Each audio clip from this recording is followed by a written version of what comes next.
All right, YouTube. So it is 9, almost 9:30 at night. Had a long day at work, as you can tell by the fact that I look exhausted. I'm tired. But I got a lot of work done tonight. I am currently all by myself at Fair and Forge Knife Works. I have a key to the shop. So I'm going to turn the camera around here in a second, and we're going to look at what I got done tonight. Actually, still have my goggles on my hat. I got some hands-on advice from Elliot. I was having pardon me, metal dust. I was having a nightmare with my edge grind. I could not get it. I was fucking it up. It was turning into an abortion. It really was. And Elliot stepped in and he said, let me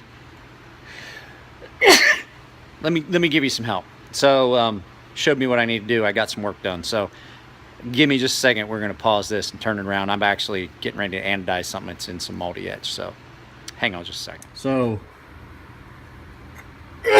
woo, a lot of dust. So my edge grinds, while they are not perfect, much better than they were.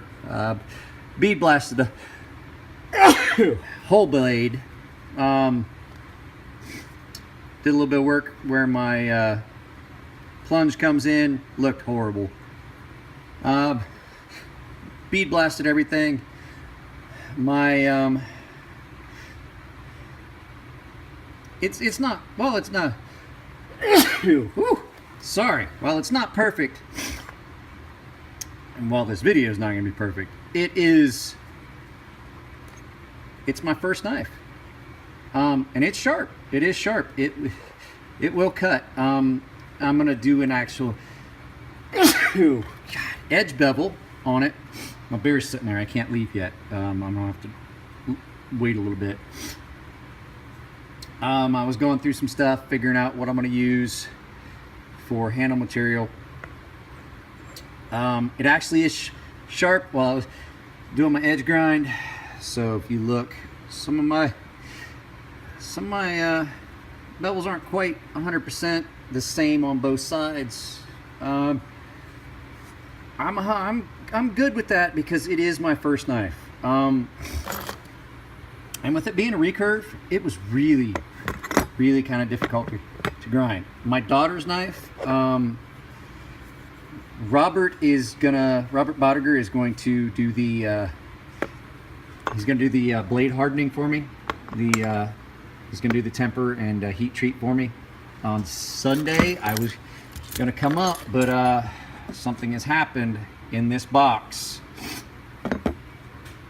In this box, there are 8 of the Maker's Choice knives that I'm going to sharpen for these gentlemen. But I think Robert's gonna put my my daughter's knife in those heat treat ovens with Elliot on Sunday. If I can come up, I will, because I don't want to leave them here with, doing that by themselves. But I have to sharpen these knives for them. I'm actually going to re-anodize my titanium wedding ring. But my daughter asked me if I could make her a knife. This is going to be her little knife. There's a tub of some exotic handle material back there. I'm debating what her handle is going to be. I'm believing it's going to be lightning strike carbon fibers. This is going to be her little knife.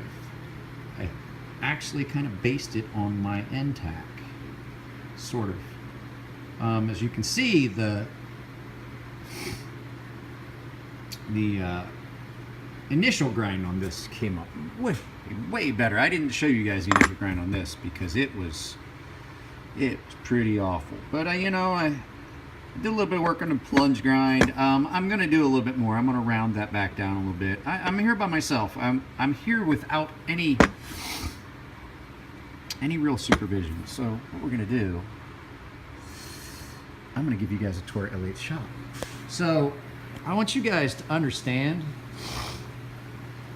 how much product these two guys put out from a shop that has 3 drill presses, a workbench that, and you guys have got to understand, I am 6'3", Chris is 6'4", Elliot has got to be 6'6", 6'7". Everything in this shop is perfect for me. These workbenches are about 41 inches. There is a station here that has 3 Dremels,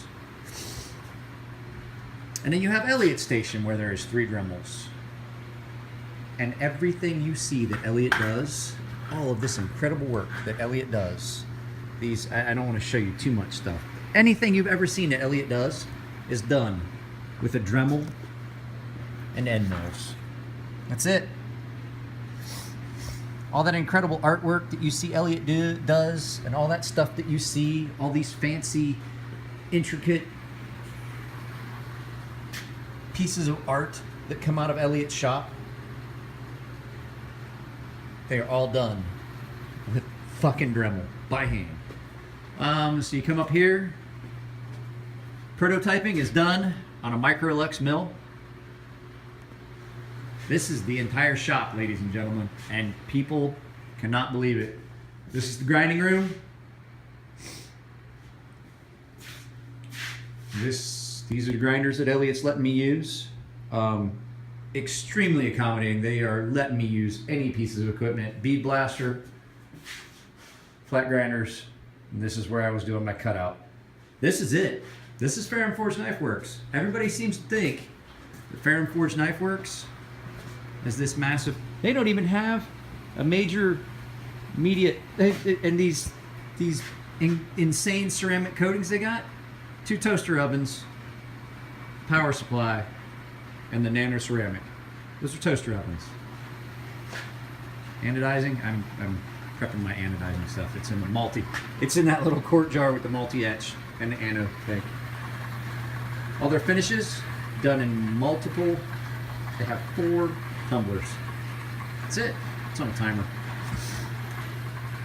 This is Fair and Forged Knife Works. This is it.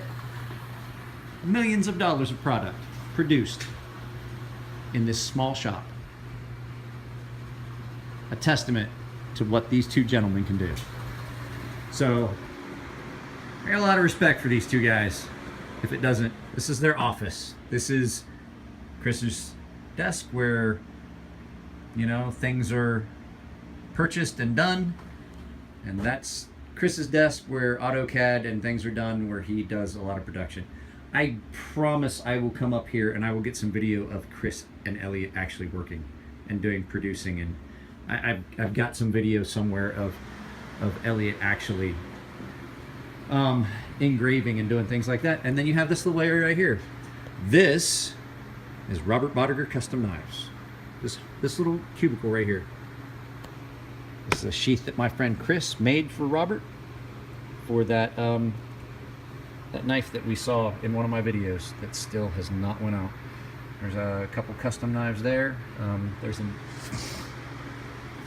couple knives that Robert has got made that I'm going to be sharpening up. He's got some fixed blades laying here that he's made that are not completely finished yet. This one's minus its scales. That's Robert Bodiger Custom Knives. This section of table from here to here. Chris and Elliott let him work in his shop. Amazing, amazing what gets done in this shop, and they're allowing me to make my knife up here. Elliott wanted to leave, gave me a key to the shop for the night. It's amazing. So, if you guys don't know,